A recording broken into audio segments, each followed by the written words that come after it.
कुछ ऐसे विरोधी दल के लोग जो उन पर बुरी नजर डाल रहे हैं, तो जनता ही कहती है कि बुरी नजर वाले तेरा मुंह।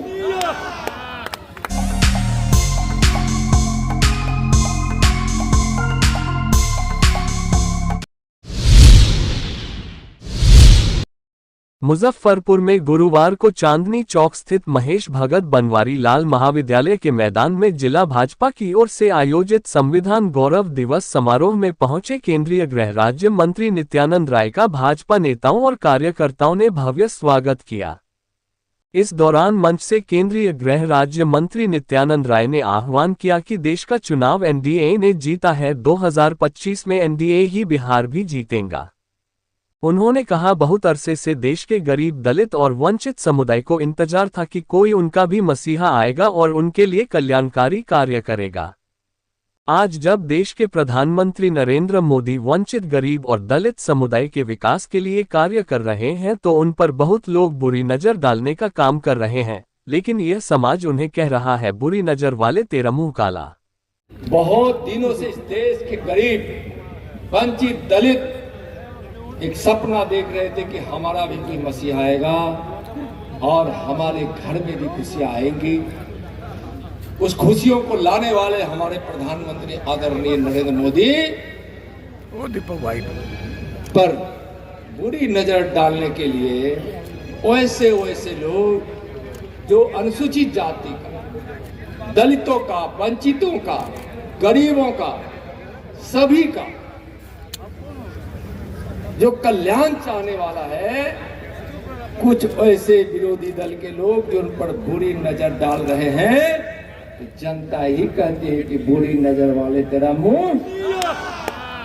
नित्यानंद राय ने सभा स्थल पर बड़ी संख्या में उमड़े दलित, गरीब और वंचित समुदाय के लोगों को कहा कि हम उन्हें बताना चाहते हैं कि संविधान निर्माता बाबा साहेब भीमराव अंबेडकर का अपमान करने वाली कांग्रेस का साथ दे रहे राजद और कम्युनिस्ट पार्टी अब सावधान हो जाए, क्योंकि गरीब, दलित और वंचित समुदाय के लोग इस अपमान का बदला लेने को तैयार है। वह कांग्रेस से सवाल करे कि भारत का संविधान तैयार करने वाले बाबा साहब को दो बार चुनाव हराकर भारतीय संसद में प्रवेश से वंचित क्यों किया। संविधान गौरव दिवस के इस कार्यक्रम में आज जिस संख्या में हमारे यहाँ दलित, अनुसूचित जाति भाई आए हैं, मैं एक बात बताना चाहता हूँ कि किस प्रकार से कांग्रेस ने और अब आरजेडी जैसे, कम्युनिस्ट जैसे पार्टियां ने आज बाबा साहब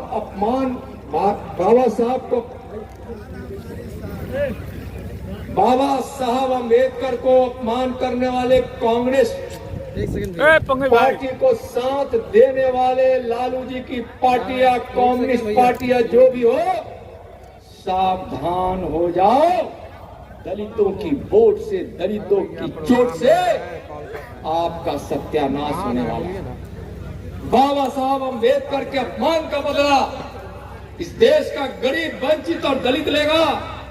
आज हम कांग्रेस से पूछना चाहते हैं, और आप भी इस बात को पूछिए कांग्रेसियों से, आरजेडी वालों से, कम्युनिस्ट वालों से, कि बाबा साहब अम्बेडकर को 2 बार चुनाव में हरा कर भारत के पार्लियामेंट में कौन नहीं जाने दिया, कौन नहीं जाने दिया? सीधा सवाल पूछिए।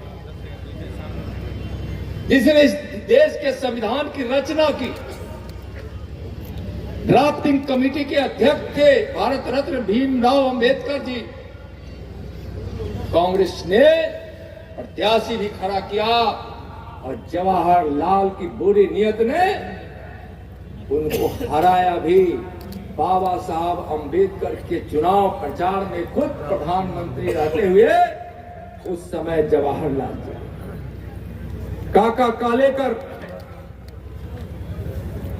जिनकी मैं चर्चा करूंगा, लेकिन आप यह बताइए कि जिस प्रकार से संविधान में इस देश से गरीबी मिटाने की भावना थी, इस देश में समानता के अधिकार लाने की भावना है, जिस प्रकार से इस संविधान में गरीबों को, वंचितों को अधिकार देकर सम्मानित और उसके उत्थान करने की भावना थी। 75 वर्ष आजादी के बीत गए। इसमें अधिकांश समय कांग्रेस या कांग्रेस के समर्थन देने वाली पार्टियों की सरकार रही है। गरीबी एक नहीं मिटी। और गरीब कौन है? हमारे दलित भाई हैं, हमारे वंचित भाई हैं, हमारे पिछड़े भाई हैं।